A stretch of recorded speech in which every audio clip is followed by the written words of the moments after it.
Hello everyone, F175 Live happened yesterday, for me anyway, depends on how organised I am and when I get this video up, but hopefully I don't post this in 2027. I just wanted to do a video talking about it, doing a little ramble, a little chit chat, a little chinwag. Yeah, I thought I would just talk about the event as a whole. I'm going to try and do that first and then chat about some of the liveries.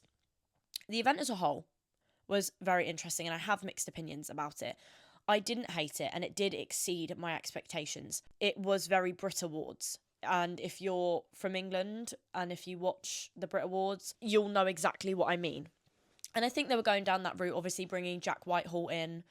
It was always going to be that way. And I think it was a good way for them to go about it. And it was very, very British. They wanted to do it in London, tap into that audience.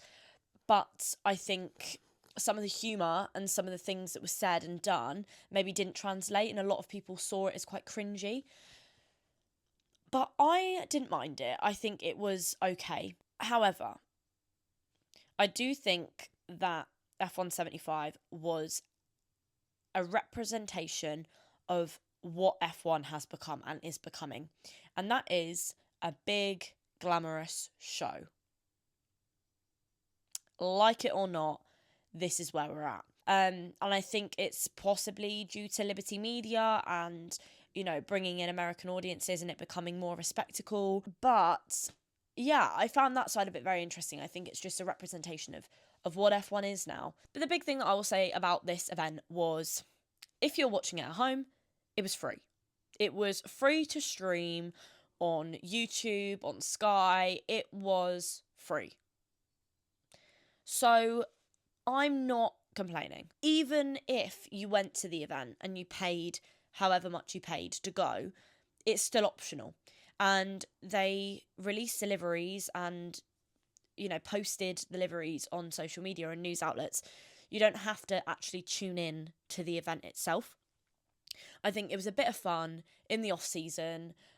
We needed something a bit lighthearted and a bit entertaining. I think, especially after the end of 2024 and how the off season has gone, and how mad people are at the FIA. People have felt a bit upset, and I think we needed something like this to just remind us of it's a fun sport. It's a fun sport. Let's just have a laugh.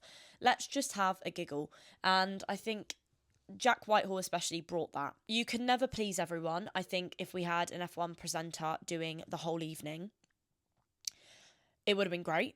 Still great. I love our F1 presenters. I think every single one of them brings something special. However, some people would have been complaining that it would have been boring.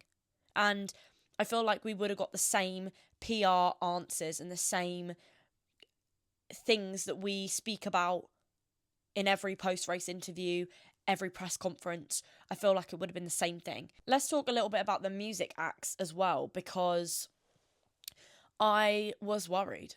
I was scared that it wasn't going to feel like an F1 event and it wasn't going to feel like a car event and it was going to be a concert with a car here and there.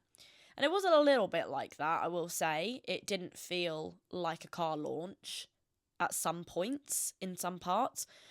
But I think the music acts were positioned very well. You had MGK at the start and he sang one or two songs.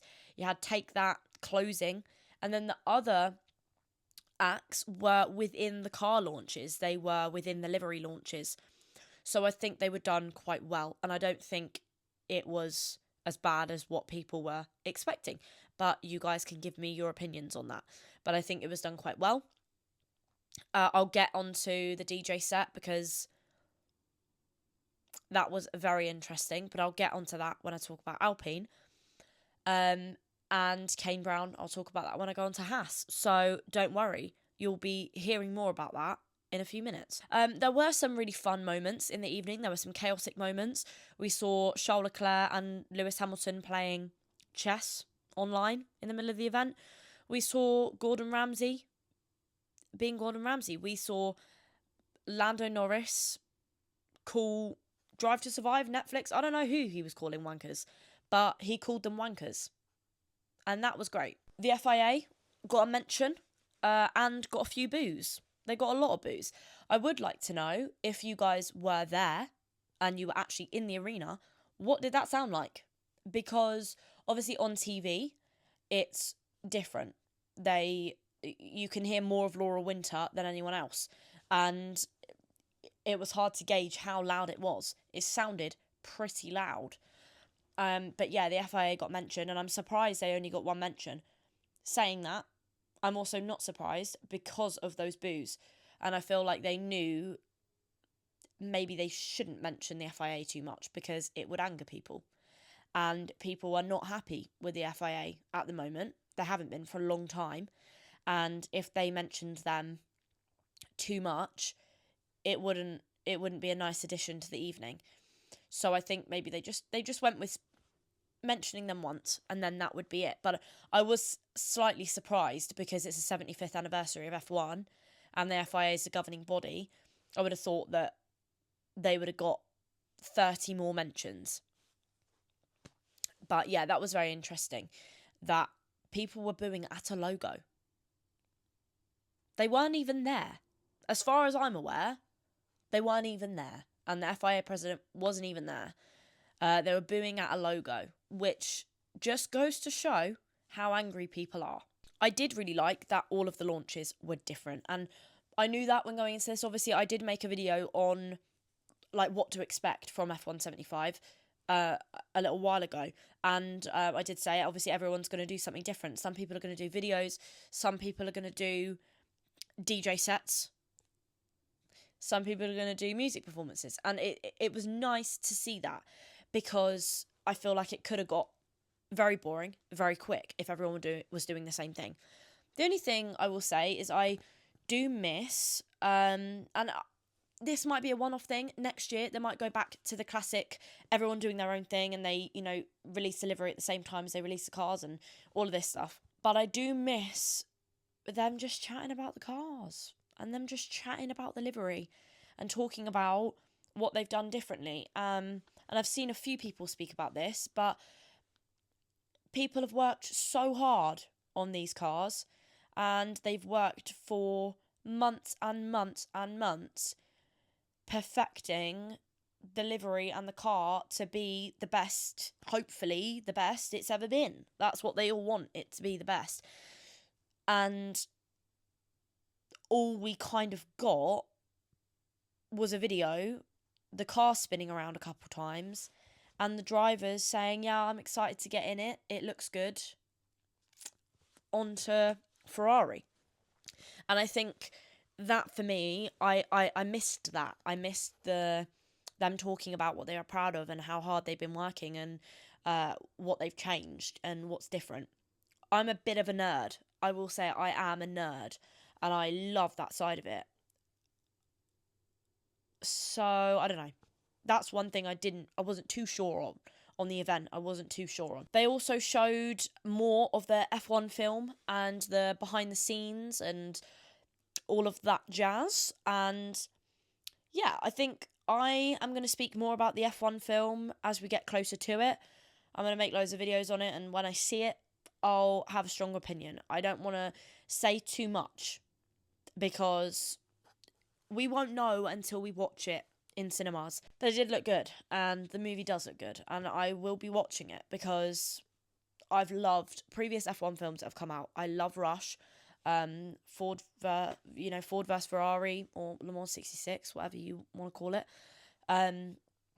So many motorsport films have been really good, and others have not been very good. So it just depends if it's going to land or not, but we won't find out until the movie comes out, so I'm not going to say any more on that. I think that's most of my general points out of the way. Let's get on to the reveals and the liveries themselves. I've been chatting for too long already. So, Sauber opened. Honestly, very, very pleased. And it was a great intro to the evening. They were the first one in, and it was great. You want someone to kick it off with a bang, and Sauber did that. Those green drums had me pumped. I was very excited. And the livery, I actually really like. As with every single livery ever, people are going to be happy, people are going to be sad. So, but I personally really like it. I think the gradient is cool, and it looks way, way better than last year. And this is the last that we're going to be seeing of Stake F1 team Kick Sauber. It's the last we're going to be seeing of this neon green. Because obviously Audi's coming in next year, so it's going to look completely different. And Audi has a whole different brand. They're a whole different vibe. So they're not going to be coming in with neon green to black gradients. I'm sure of it. So this was a good way to go out. I think it's much better than last year, and it looks good. It looks clean. It looks mean. I like it. The inspirational words in the intro was not really for me. The whole hustle harder business was not really for me. But I still enjoyed it. It was great. It was going to be dramatic. This is F1. It's going to be dramatic and it's going to be cringy because drama and theatricals is sometimes a bit cringe. But I still liked it, and I'm going to sneeze. Oh. Wow, wait, bless me. Williams, they've obviously got the new sponsor, Atlassian, so they have, I don't know if they're going by Atlassian Williams or still Williams, I don't know, I'm just going to call them Williams, that's what I know. But obviously they're the new kind of title sponsor, so they were on there, quite big and bold. It does look quite similar to last year. They've obviously still got a lot of the same sponsor placements. The Duracell sponsor is still there, love it, very smart, always very good. The blues are a lot more closer together. They still had that kind of gradient vibe going on. I do like it. I think I like the blues. I just think it looks a little bit flat, the livery. I think it just looks a little bit like it just needs something. It needs something. But I don't know what. But I think as it is with a lot of these teams, they're trying to build up a brand. You know, Red Bull never change their livery, and you know what you're going to get from them. I'll speak about them later, obviously. But you always know what you're going to get from them, and they are a brand. When you think of a Red Bull car, you know exactly what you're thinking of, and everyone has the same picture of a Red Bull car in their heads. When you think of certain other teams, you still quite deciding. Everyone will have a different picture in their heads of what the car looks like, because there have been so many different eras. And I don't know whether Williams are trying to do that, and I know a lot of the teams are trying to do that, build up that brand and build up that consistency and that continuity. And I don't know if Williams are trying to do that, but they tried to change it a little bit, but it wasn't quite a big enough of a change for it to be good. Like Aston Martin did the same thing. It wasn't big enough of a change. It's just like, just keep what we love. We love this car. Keep it. The actual reveal itself was quite good. Obviously, we saw Carlos come up for the first time. His first kind of public appearance as a Williams driver, and he got a great, he was very well received, and it was really, really great to see, because I absolutely love Carlos Sainz, and I think he deserves the world. Sad we didn't get to see him here, like we didn't get to hear him sing Smooth Operator, because he did say he was going to do that, and we didn't see that, but we got a really long DJ set. A bit unfair, if you ask me. James Vowles, I love that man so much. James Vowles is the ultimate hype man. And I really loved, I think he did an amazing job. He came out and he introduced himself and he introduced the car and then he introduced the drivers, and I loved it. And the whole thing was just so wholesome. They looked like fans that have just seen the new Williams car for the first time. They were taking selfies in front of it, filming videos. They were so excited to be there. And I just love that, because I don't think many of the drivers actually did want to be there. A lot of them threatened to not show up. And to see them up there taking photos and videos and just laughing and giggling, I loved it. Let's move on to VCARB, Visa Cash App Racing Balls. This is maybe, and I didn't think I was going to say this is maybe my favourite livery on the grid. They should have done this livery last year. Yeah, the actual livery I really, really like. The video and the actual reveal wasn't my favourite. It was funny and it was creative. Ferrari can do a video talking about all of their eras and speaking about the fact that they've been in the sport since day one, and VCARB haven't got that. And so I think they needed to do something different. And they did. They did something fun and exciting and funny. But yeah, it got everyone laughing, and it was a fun reveal. And they spoke about Isaac and Yuki's height a little bit too much. It's like if any of you watched the darts when Luke Littler was in the Worldies for the first time, and they just spoke about his age every 5 seconds. It was giving that. Yeah, it's easy. It's low-hanging fruit, isn't it? And people laugh at it. I just found that quite funny that was like the running joke with VCARB.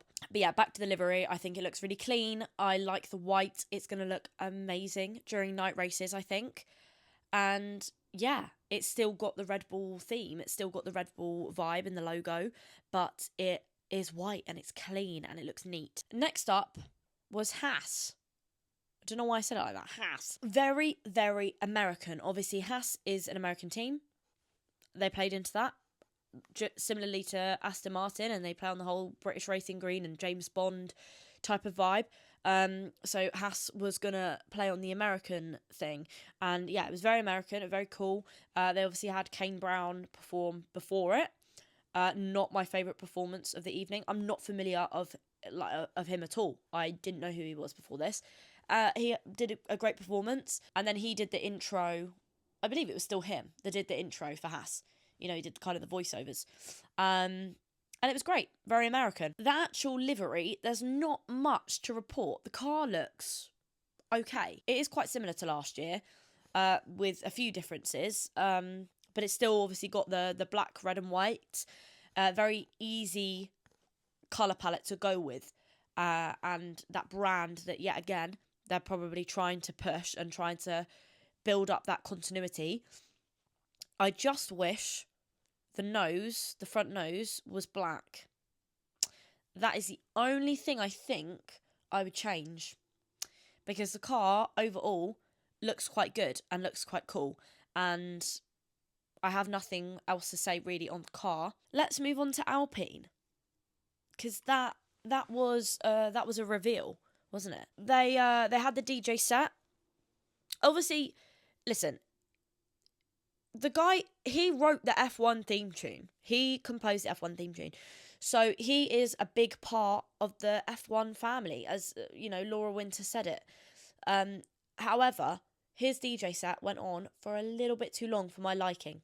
I'm not a big DJ person. I'm not a big drum and bass person. And I think it just went on a little bit too long. And I am quite surprised that Alpine went down that route, because they've gone through so many changes over the years. I just feel like it would have been quite cool to play on that kind of element of it, rather than just have a DJ set. And that's why I think I quite liked what Red Bull did, and I quite liked what VCARB did, and the different things, because I feel like it's so easy to just use up 5 minutes on a DJ set, and that's most of your time gone. The car, though, I'm a big, big fan of the car. I know a lot of people aren't. A lot of people don't like the car, but I really, really do. I'm a big pink and blue fan. It does look a little bit like, when you look at it from the front, it looks completely pink, and then you go to the side and you're like, whoa, blue. You know, so it looks a little bit like two different cars. But I quite like that. I don't know why. So for me, Alpine was a winner. I think they're definitely up there with VCARB for me. Aston Martin, Aramco F1 team. It was cool. The whole James Bond thing was quite cool. The walk down the stairs was very awkward. I just know that they did not want to do that. But yeah, it was quite a cool thing, the whole James Bond thing, and then the video that played after it was really, really good. I love how, as this video is going on, I'm sinking deeper and deeper into these cushions. I'm wondering why my posture is so bad and why I slouch so much, because I let myself do things like that. But yeah, the video afterwards was really cool, and yeah, it was just the walk down the stairs. That's gonna be in my nightmares. The car itself is very, very similar to what they've always done. They are one of the teams, similar to what I was talking about with Red Bull and Ferrari and things like that. They have got a brand, and they are always going to have that British racing green with a little bit of lime here and there. But they're always going to have that same car because it's their brand and it's what they're going with. However, they tried to change it this year a little bit with adding more black, or maybe just less colour, just showing a bit of carbon fibre.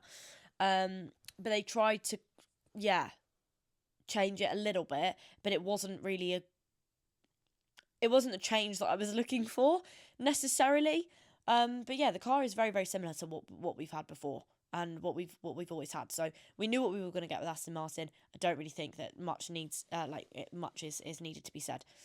Thames also did she was singing whilst the car was coming out. And I've never listened to Thames. I don't really know who she is, but she did a really good job and she sounded great. The only thing I will say about it, though, is it didn't really fit the vibe of the rest of the reveal.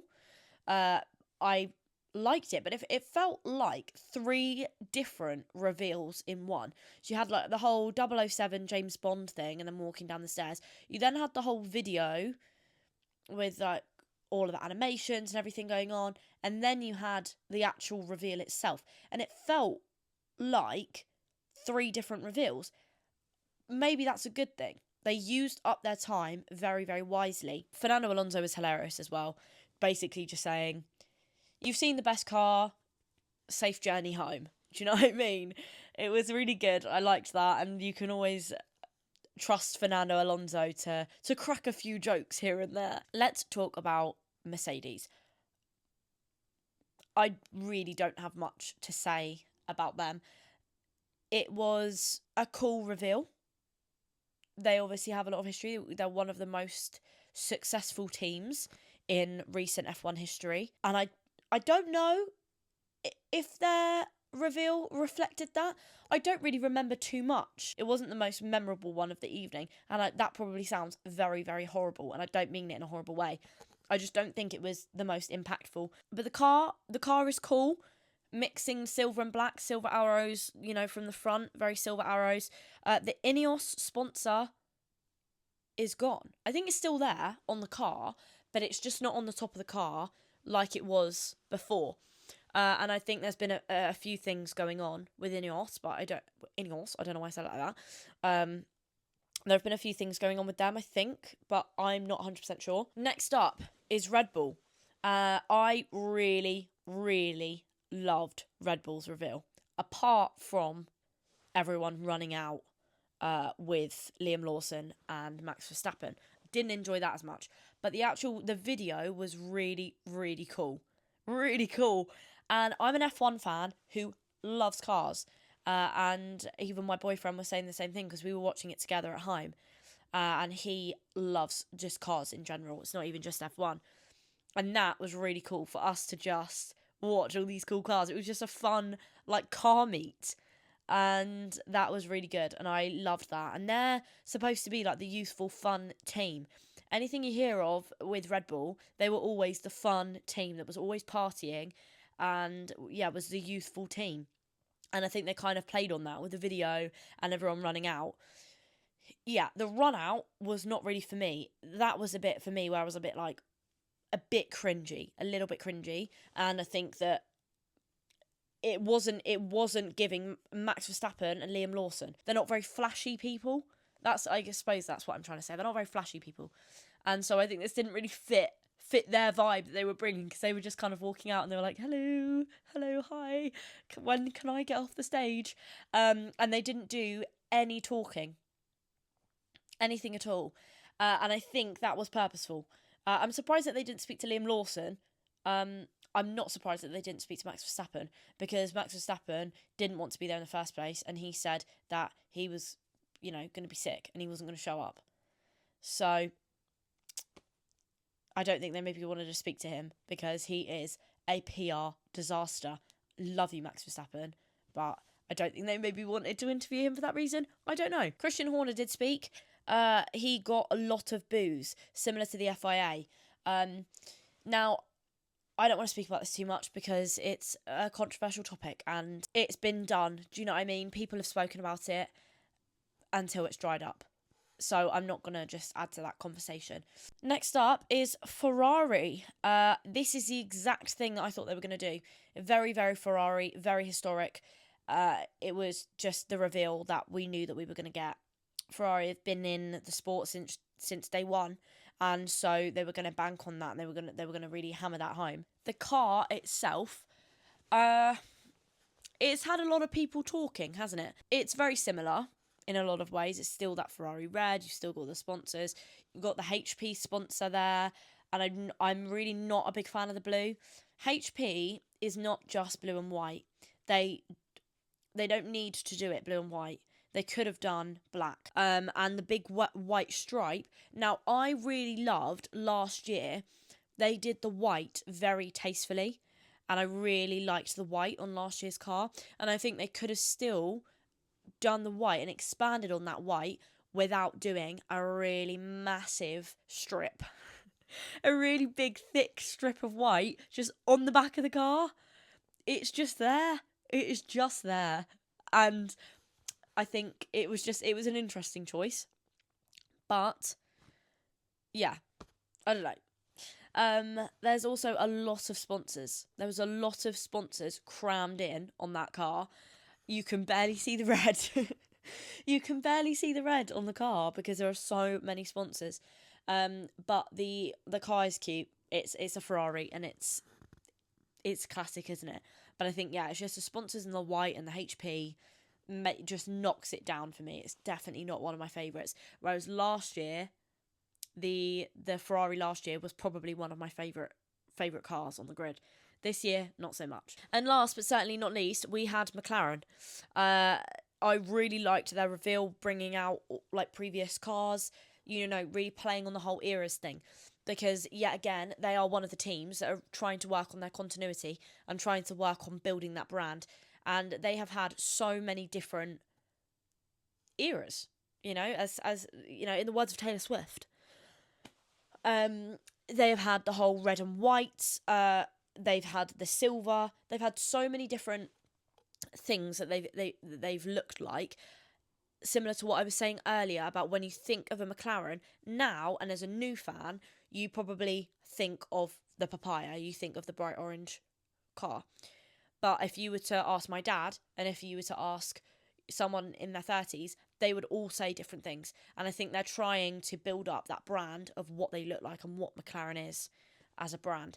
And so their car is pretty much the same as last year. The only thing that's really different is that blue that they've added, because they've obviously got their new sponsor. They've added that kind of teal colour, which I'm not a fan of, because 2 years ago, I'm pretty sure it was 2023, they had the blue on I think it was the 2023 car, they had the blue, and I was not a fan of it. And I was very, very happy when they had the 2024 car, and they kind of removed that blue. And now it's back. And it's a different blue, but it's back. So, I don't know. I'm not a big fan of it. But I love papaya. I love orange. And I love the McLaren, image. So, I think it was going to be this, and it was always going to be this. And I do really like the car. Yeah, I haven't really got much else to say for them because, as I said, their car is pretty much the same as last year with just a little sprinkle of blue. But I think that's everything. And that is everyone spoken about. I want to know your opinion on the whole evening and what you thought of it. Because, yeah, overall I did enjoy it. And I think, obviously, I spoke about this at the start. But just to kind of wrap it up, yeah, I did enjoy it. And I thought it was a good evening. And it was fun. It was a fun watch. And you don't have to tune into these things. I think some people get very upset. And they get very wound up. And it's just a reminder that you really don't need to watch it if you don't want to. I understand the sport is changing a lot, and we love this sport, and we care about this sport, and we want to see it do well, and we want to see it thrive and be at the best it can be. But we may look back in 20 years and look at this era and think, well, gosh, we missed when F1 was like that. So I think we've just got to enjoy it and just got to see it as it is. There's not much that we can change about it. So I think we've just got to embrace it and enjoy what it is, and it's a bit of fun, and it's lighthearted, and sadly or amazingly, however, whichever way you want to look at it, it is a spectacle now, and it's a show. And sometimes you just have to lean into that and accept it and enjoy it. I'm hoping that this was an okay first video. Sorry I rambled on for a very, very long time, but I will try and cut it down to as short of a video as I can. But yeah, I hope that you enjoyed this video, and please let me know what you thought in the comments of the cars, not this video, because it's fine. You don't need to be honest with me. Please don't tell me you hate me. But yeah, let me know what you thought of the livery launches and the event as a whole. And we have not got long to wait, guys. We are so close to pre-season testing and then the first race of the 2025 Formula 1 season. So very, very exciting. But thank you so much for watching if you stuck around, and if you've listened to me ramble for this long, I really, really appreciate it. And yeah, thank you so much, and I will see you very, very soon with a new video.